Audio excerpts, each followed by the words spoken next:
Pasar Hewan Sibreh, Rabu 6 Juli 2022. Setelah sempat ditutup beberapa pekan yang lalu, kini kembali ramai.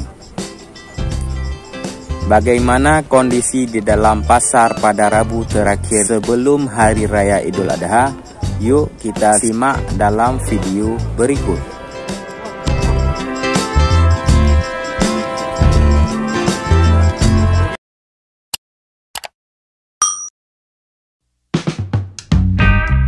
Pasar Hewan Sibreh. Setelah sempat ditutup beberapa pekan yang lalu akibat virus PMK, kini Pasar Sibreh kembali ramai.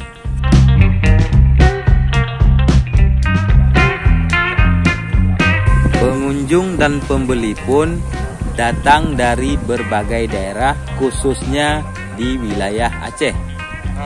Tujuannya selain membeli sapi untuk diternakkan, khusus minggu terakhir ini, para pengunjung ataupun pembeli sapi bertujuan untuk mencari sapi untuk dikurbankan ataupun untuk dipotong di hari megang Idul Adha.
Terima kasih telah mengikuti perjalanan kita kali ini. Sampai jumpa dalam video selanjutnya.